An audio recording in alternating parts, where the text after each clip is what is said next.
My son ignored my calls until the pharmacist revealed his hidden medical fraud. In my job, the first thing you learn is that a body can look fine on the outside and still be failing on the inside. You take the blood pressure, you listen to the lungs, and everything reads normal, right up until it doesn't. I've spent 12 years as a physician assistant learning to trust the numbers over the smile. I just never thought I'd need that skill on my own son. Tell me where you're watching from. I always like to know. My name's Ryan Callahan. I'm 39. I work urgent care and a Tuesday clinic shift in Spokane, Washington. And for years I also covered house calls one weekend a month for an elderly patient panel out near Cheney, which meant keeping an old-fashioned paper prescription pad in the drawer of my home office, the kind with my name, my DEA number, and my signature line already printed on it, for the rare times I needed to write something on the spot instead of logging into the clinic system. My wife Sophia and I had Cody when I was 19. Too young, everybody said so at the time, including my own mother. But we made it work. Sophia finished her accounting degree 2 years late. I finished PA school with a kid already crawling around the apartment. Cody's 20 now, a sophomore at the community college, still living at home to save money. The math on all of it checks out clean, even if the years didn't always feel that way. Before I tell me where are you watching this from and what is the weather today in your area? For about 3 weeks this spring, Cody stopped picking up when I called. Texts got one-word answers. Sophia noticed it before I did. She's better at reading silence than I am. Something's off with him, she said one night, stirring a pot of chili she wasn't really watching.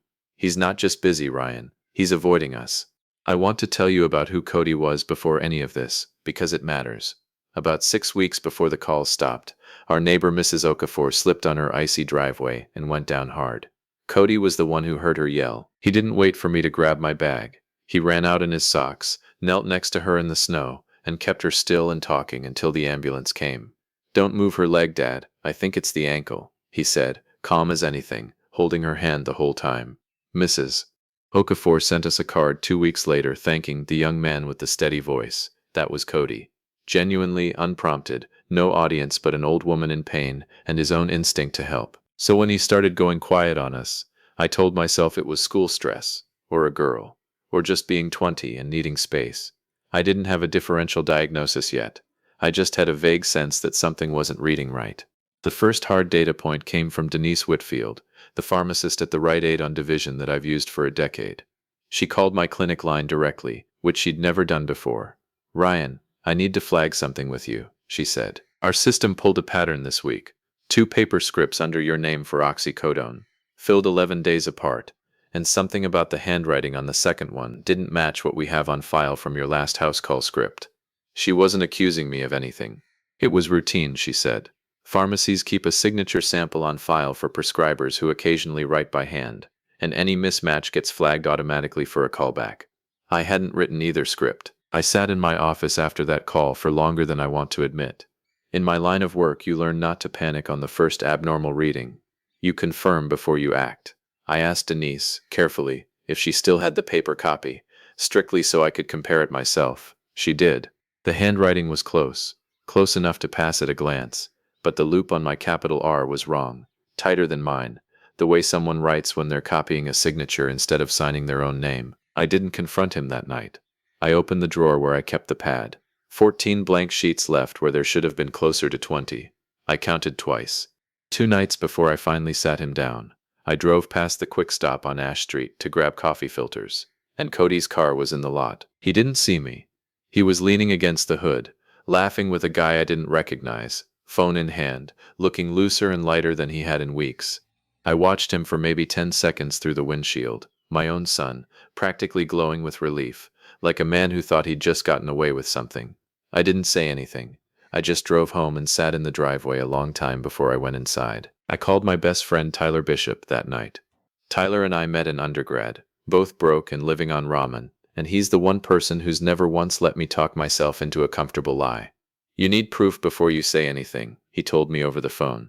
"Not because you don't believe it, because he's going to fight you on it, and you need something he can't argue with." So I did what I do at work when a chart doesn't add up. I built a timeline. The pharmacy's photocopy of the forged script. My missing pad sheets, numbered against the ones still left. My own calendar showing I was at the clinic, not home writing prescriptions, on both days in question. Sophia and I sat Cody down on a Thursday evening, kitchen table, the same table where he'd done homework for a decade. I put the photocopied prescription and the counted pad sheets in front of him, face up, and didn't say a word at first. Let the data speak, the way I would with a patient. "What is this?" Cody said, though his eyes had already found the handwriting on the page. "You tell me," I said. Two scripts on my pad, my signature, your name as patient, Rite Aid on division, 11 days apart, and 14 sheets left in a pad that should have had 20. "It's not what it looks like." His voice cracked a little on looks.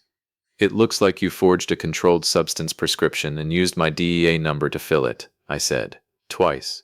Tell me what it actually is then, because I'm listening." He pushed back from the table, arms crossed.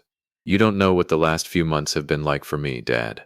I hurt my shoulder lifting at the gym in January. Some guy at a party had extra pills. And then, I don't know, it got away from me. I panicked. I've watched you sign things at that table for years. It's not like I planned some big scheme. Twice isn't panic, Cody. Twice is a decision you made a second time, after the first one worked." I kept my voice level, the way I would delivering a diagnosis nobody wants. "And it's not just about you. If this comes back on my license, I don't get to practice medicine anymore. Do you understand that? Sophia and I don't get to pay this mortgage anymore. So this is about you," he snapped, and for a second I saw real anger in him, not guilt. "Not about the fact that your son might have a problem. It's about your license." "It's about both," Sophia said quietly, and that seemed to land harder than anything I'd said. Cody's jaw tightened, and he looked down at the papers instead of at us. "I was going to stop," he said, quieter now. "After this last one, I swear." "That's what everybody says right before they don't," I said. "I need you to hear me. This isn't a lecture. This is a differential. I need to know what's actually wrong before we can fix it. Is it your shoulder? Is it something else? Because 30 pills twice in 3 weeks isn't pain management, Cody. That's a pattern I'd flag in any patient." He didn't answer right away. He just sat there, and for the first time in weeks, he didn't look like he was performing calm for anybody. He looked scared. Denise had already told me, gently, that I had an obligation to report the fraudulent use of my prescriber credentials regardless of who committed it. That's not optional, and I wasn't going to pretend otherwise to protect Cody or myself.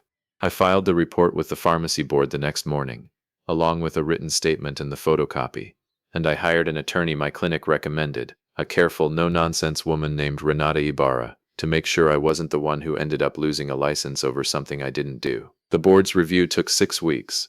In the end, they didn't pursue action against me. The missing pad sheets, my calendar, and Denise's handwriting comparison made clear I hadn't authorized any of it. Cody wasn't so lucky. Because the amounts involved crossed a threshold tied to a controlled substance, the county attorney's office got involved, and Renata helped us find him a diversion program instead of a straight prosecution. Supervised treatment, drug counseling, community service, and a deferred charge that stays on file but doesn't become a conviction if he completes it. It's not nothing. It follows him. But it isn't the worst version of what could have happened either. He's been in outpatient treatment for 2 months now. Some weeks he calls me from his sessions just to talk, voice tired but steady. Other weeks I don't hear from him for days, and I have to remind myself that isn't the same silence as before. It's a different kind. One I don't fully understand yet, and one I can't force into being fixed just because I want it to be. Sophia and I still have dinner most nights, just the two of us now, the third chair at the table often empty. Last Sunday Cody came by for an hour, sat in that same chair, and we didn't talk about the pharmacy, or the board, or Renata's phone calls. He just told me about a class he liked, and I told him about a patient who'd made me laugh that week. It wasn't a reconciliation. It was smaller than that. An hour, a chair, 2 people being careful with each other. I still count the sheets in that pad every single week, even though it's locked in a filing cabinet now instead of a desk drawer. Some abnormal readings you don't stop monitoring just because the numbers came back better once. You watch the trend line. You wait to see if it holds,